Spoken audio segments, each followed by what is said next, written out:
kick off with a personal story to set the context for my talk. I left Ghana for my graduate studies in the year 2000.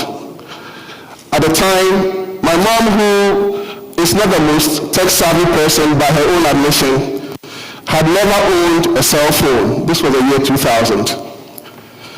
Fast forward 2 to 3 years later, one afternoon as I was walking to class, I heard the familiar buzz of my cell phone.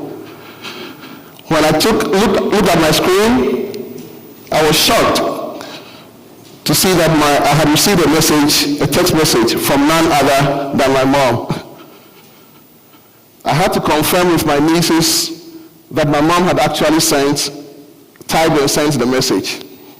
Well, it turns out that she did, with the help of, a help sheet, a kind of function keys, A or him, B or his sheet. Fast forward 17 years later, she's now 82 years old. These days, she regularly Skypes with her grandchildren. And of course, she's WhatsApping 24/7. Not only that, she's also an expert in changing profile pictures.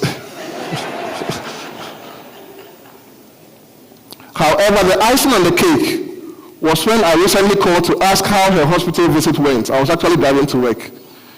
Went well, she said. I Googled my ailment beforehand. And everything the doctor said was correct. That is how far we have come thanks to technology. I set the stage for today's lecture with this story to demonstrate how technology can have a profound impact on our core lifestyles. Furthermore, breaking down the technological aspects of this story will reveal a finely woven, multi-billion-dollar trail of science and technology. The technologies at play are many. Mobile phone processors, semiconductor memory, display technology, GPS, communication technology, software and search algorithms.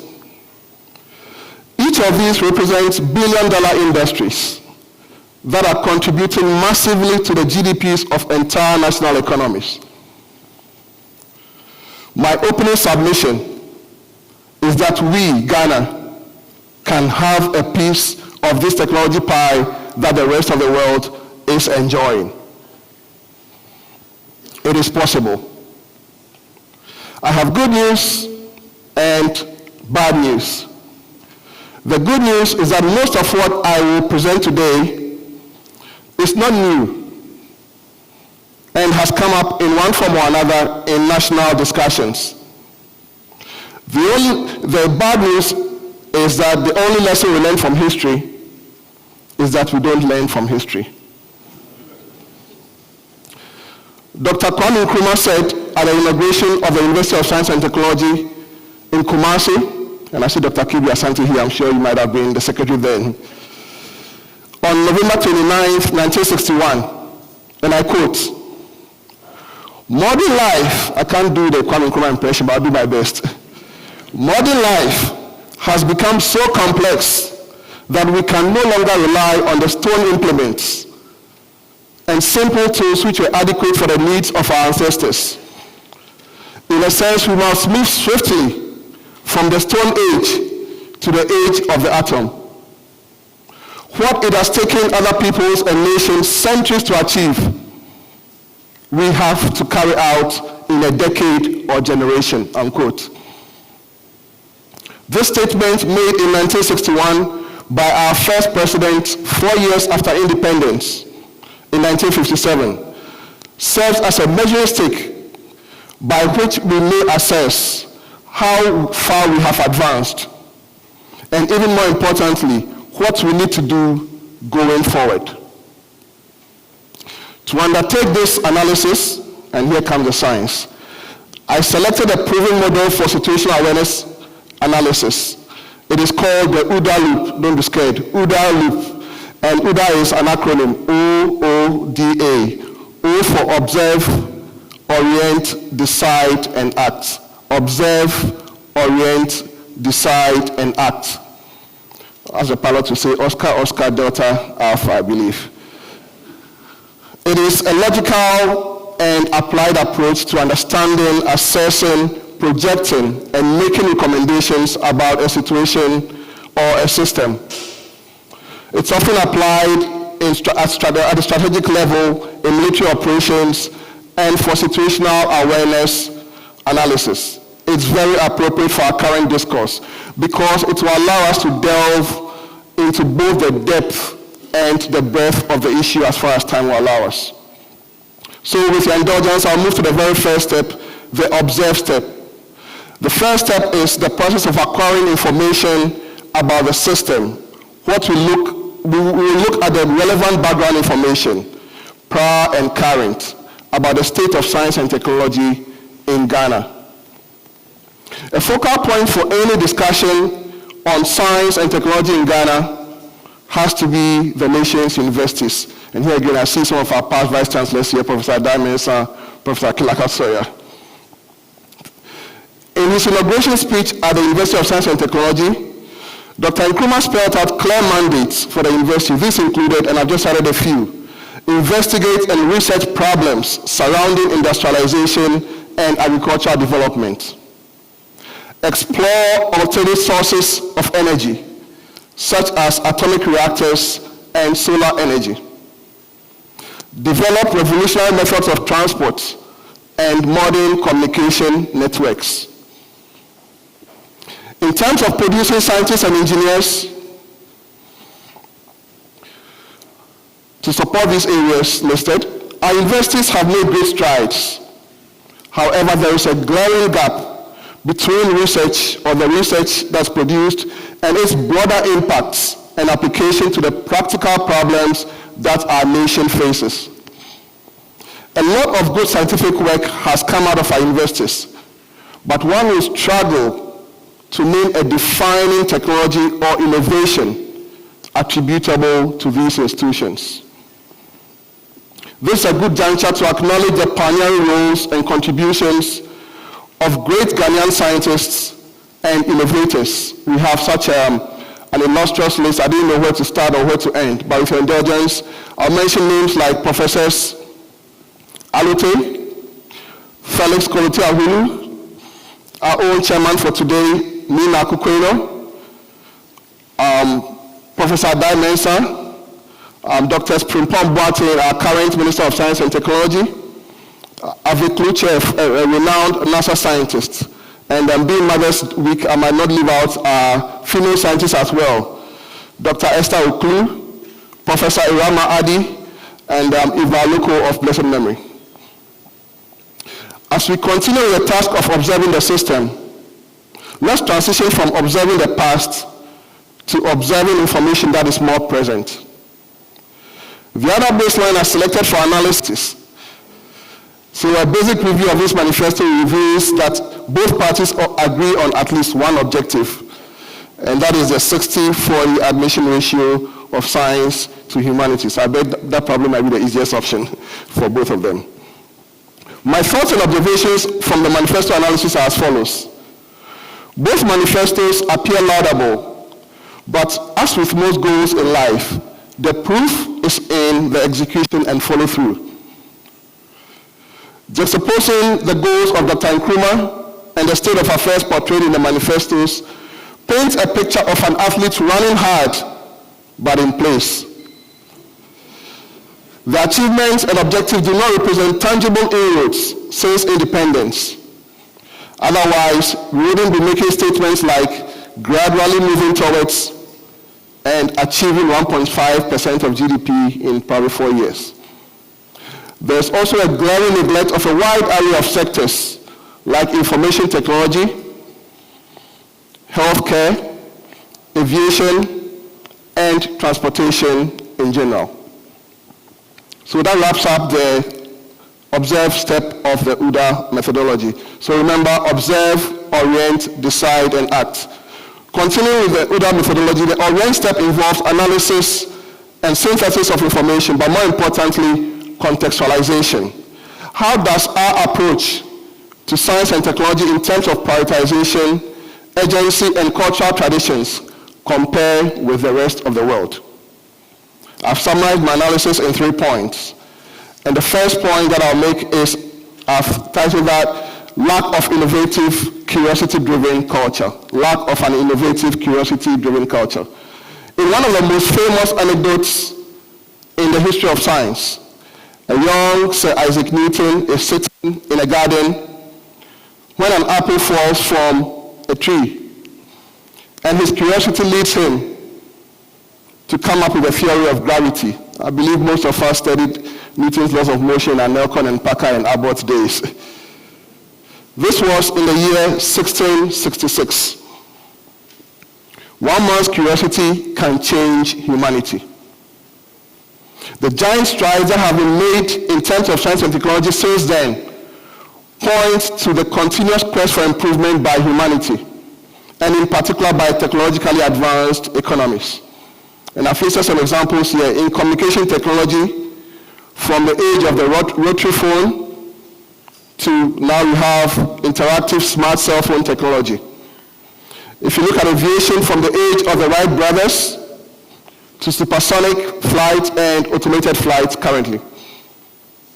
Transportation, from horse carriages to early Ford cars and soon self-driving cars.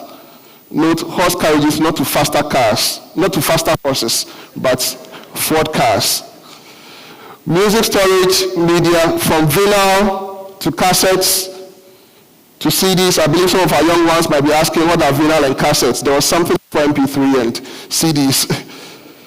To cloud-based technologies, or cloud-based storage, that is. Navigation, from paper charts to GPS 10x10 navigation. So we see that this list of scientific achievements by humanity is very impressive. But what did we, Ghana, contribute to these technologies, or as they were progressing? What do we have to show? Where are the society-changing inventions, patents, and technologies? We have to think far. We have to think science, technology, and innovation. My second point, and the real step, is lack of progressive improvements to technologies. In addition to the new technologies developed, we are all beneficiaries and users of iterative nature of technological developments, such as the iPhone. You have iPhone 1 through 7. You have Windows 1 through 10. Boeing aircraft 737 through 787. In contrast, since we invented the Kumasi Ventilated Improvement Program, KVIP, in the late 1990s, have there been iterative progressive improvements? KVIP 2.0, KVIP 3, KVIP Lite, portable, mobile versions. I specifically chose this example because the first in a series of Achimota Speaks highlighted the problem of open defecation. Ironically, Ghanaians in over KNUST had indeed made inroads in the KVIP back in the 80s or 90s. And if this concept had been developed further, it could have theoretically ameliorated the problem of open defecation.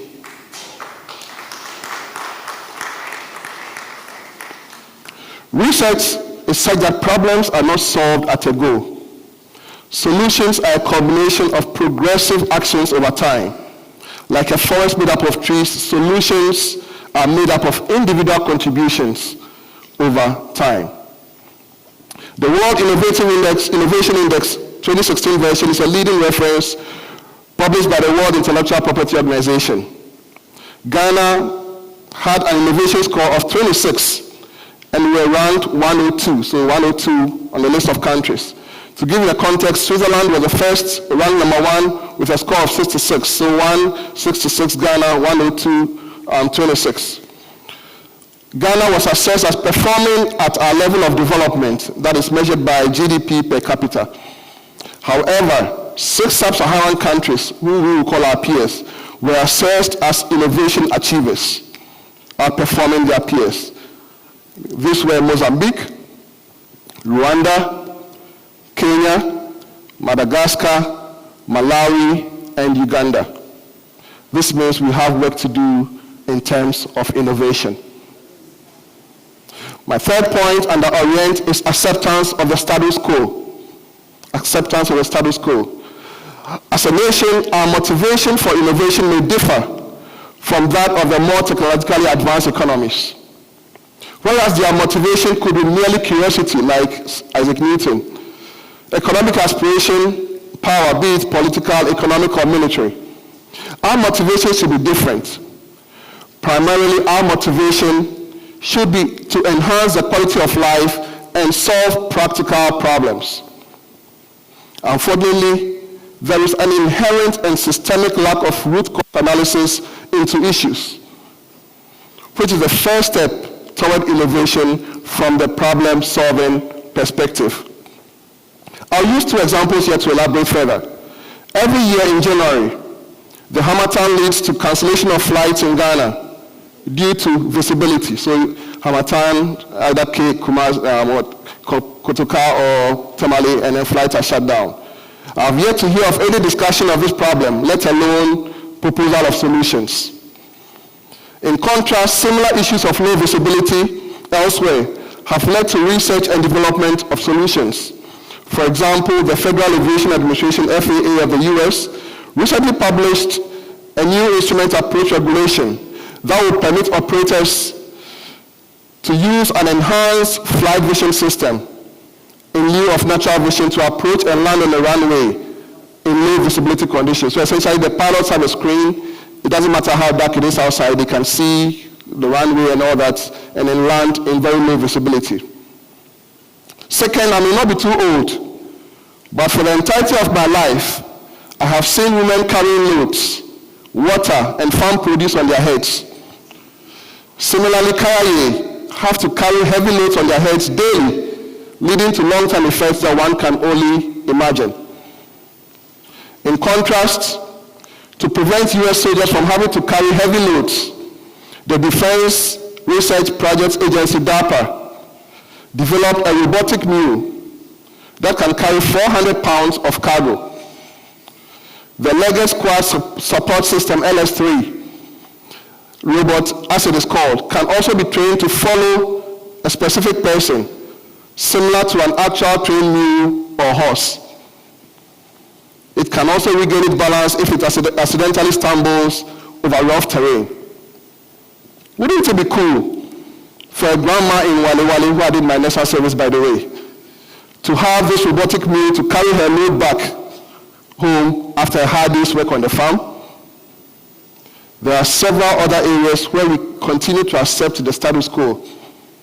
Unacceptably low life expectancy for multiple reasons, low road safety with unacceptably high accidents and loss of life, lack of computerization and automation in several sectors of the economy, and lack of accurate, precise weather predictions, to name a few. If we are to rethink science, technology, and innovation for accelerated development, we must start by challenging the status quo and demanding change. This leads me to the third step of the OODA loop: observe, orient. We're now moving to decide. The third step of the OODA loop is the process of making, or the process of exploring and making choices among possible responses or available options for action. As a disclaimer for completeness, let me say that in decision-making theory, doing nothing is an option. But I humbly submit that we take that off the table. For our sense of national pride, doing something should be the only option. As the famous story of Dr. Kojabi goes, we are eagles and we belong to the skies. 90 years of Achimota School is a testimony that we can achieve whatever we set our minds to do as a people, particularly intellectually. Indeed, as the saying goes, as a man thinketh, so is he. I've summarized 3 areas here as decision options available to us. And the first is education. I'm well aware that the very last, immediate past, Achimota Speaks was on education. We can decide to maintain the education system as is, or make adjustments to create a foundation that promotes innovation.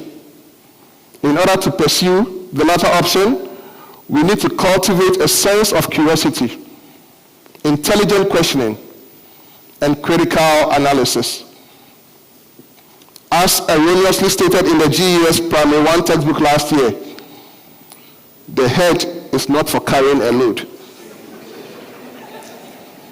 A mind, as it is said, is a terrible thing to waste. We have to train and inspire our students to stretch their minds to the farthest limits possible. Often a real-world problem. Students formulate the problem, they investigate it, they acquire the skills needed to come up with a solution to the problem. It is no wonder Sweden is the second on the World Innovation Index.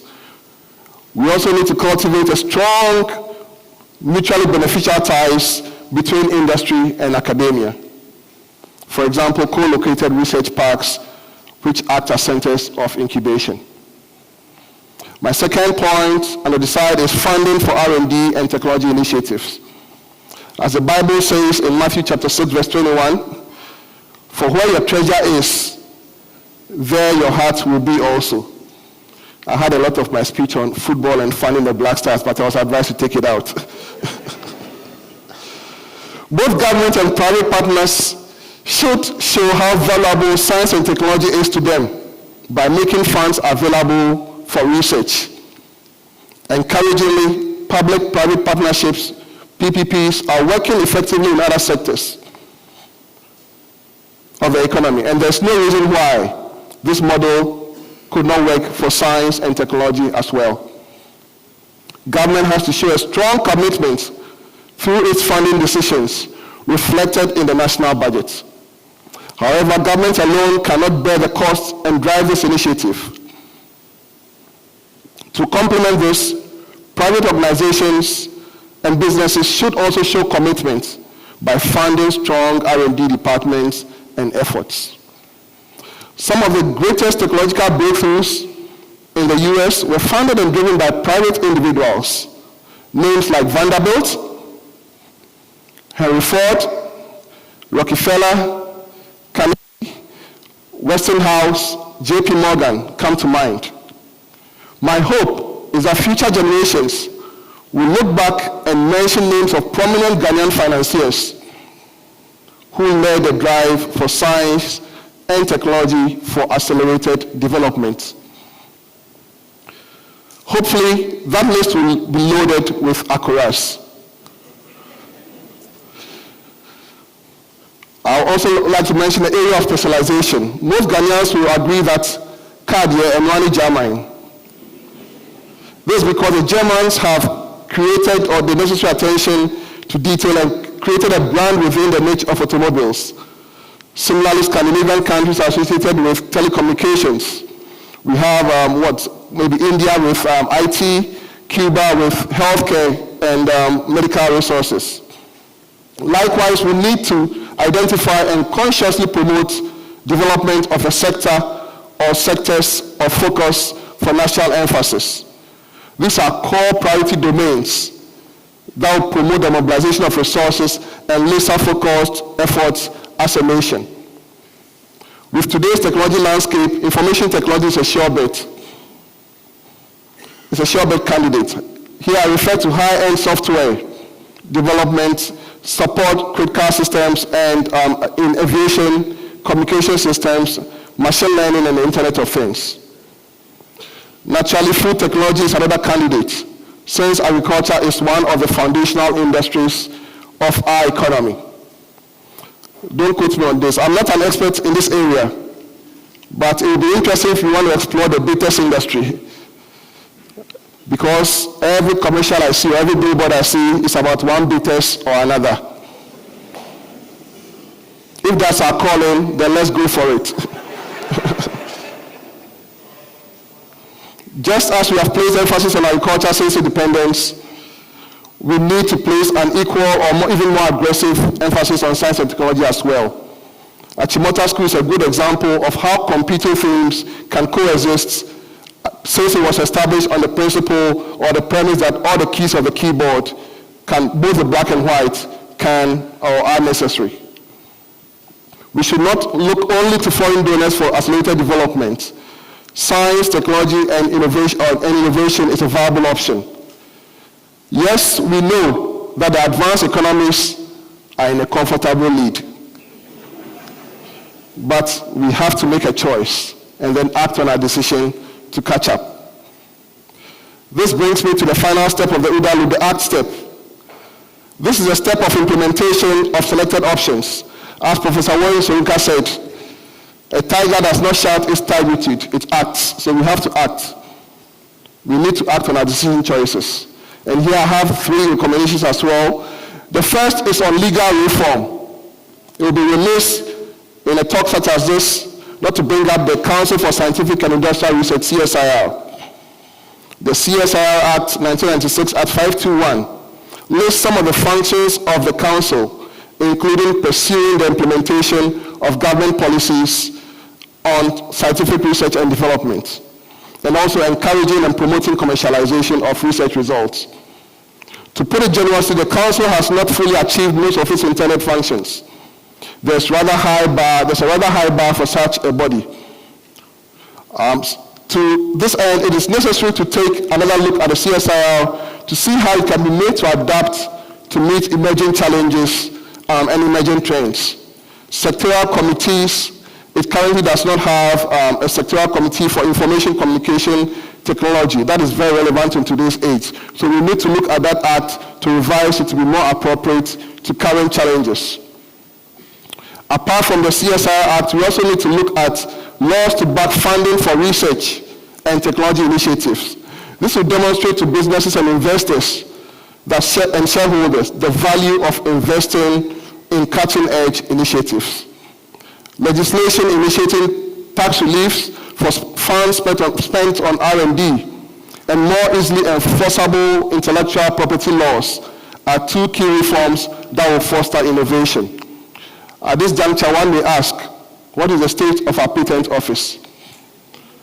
What does it take to patent an idea, a scientific idea in this environment? When one talks about intellectual property in this country, our attention typically moves to the literal arts or music.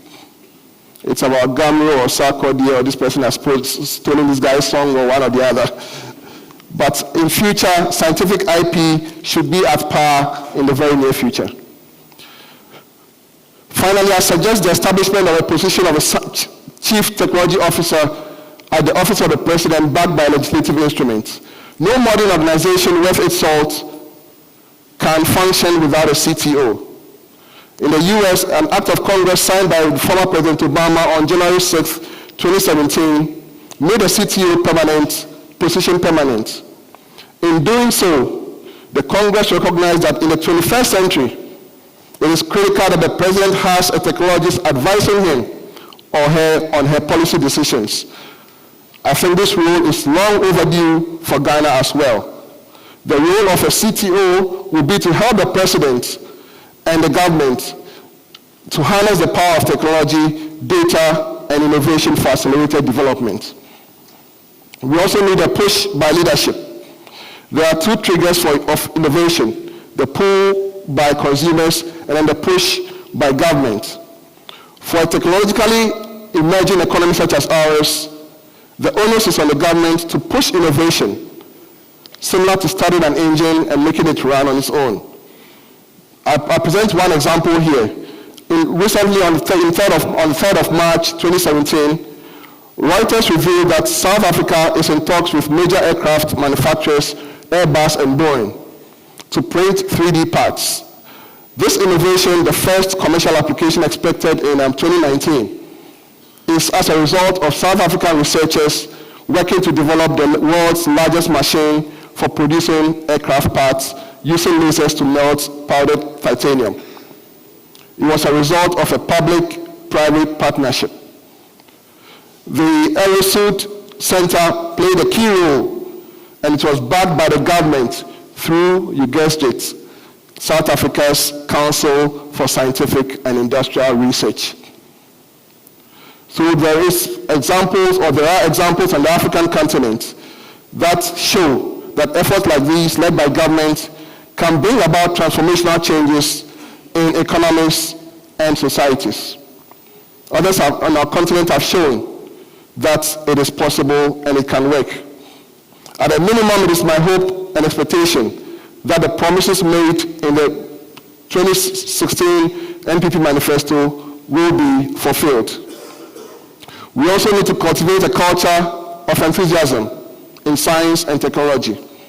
We need broad initiatives to whip up enthusiasm in science and technology in this country. Concepts such as a President's Science Day, where selected students and scientists visit the Flagstaff House and showcase their inventions, not to mention maybe mandatory field trips as well, will bring attention and recognition to science and technology. Media events throughout the world have also brought attention to science and technology. In Las Vegas, every January there's a consumer electronics show, and it draws huge international crowds and sets the agenda for gadgets that are upcoming in the world. Speaking of CES, what happened to our Indotech of old? We used to have Indotech at the trade fair sites, not to be found anymore. Scientific conferences, forums, and journals also go a long way. That is actually Dr. Nkrumah's goals in the enactment of the National Academy of Arts and Sciences for interaction between scientists. In conclusion, and that ends the OODA loop, so that is the art step. In conclusion, I would like to quote from President John F. Kennedy in 1962 at Rice University. He said, and I quote, "We choose to go to the moon. We choose to go to the moon in this decade and do the other things, not because they are easy, but because they are hard. Because that goal will serve to organize and measure the best of our energies and skills. Because that challenge is one that we are willing to accept, one we are unwilling to postpone, and one which we intend to win, and the others too." Unquote. I believe this is the kind of spirit the founding fathers of Achimota had. This is the kind of spirit we should have as Akuras. And without wavering, this is the kind of spirit we should have as a nation. We have a lot of ground to cover, and time is not on our side. On January 7th, 2017, President Nana Addo Dankwa Akufo-Addo declared, and I quote, "Ghana is open for business." Unquote. If this is true, and it is true, I believe it is true, then science, technology, and innovation is the engine to drive this vision. Every sustainable civilization and economic revolution has been driven by science, technology, and innovation. My question, fellow Akuras and fellow Ghanaians, is are we willing to choose the hard road, willing to take up these challenges? By their actions, I know that the answer of some of our memorable Akuras would have been yes. Dr. Agbe would have said yes. Dr. Kwame Nkrumah would have said yes. Today, this humble Akura standing before you says yes. Come join me on this exciting and transformational journey of science, technology, and innovation for accelerated development. Thank you.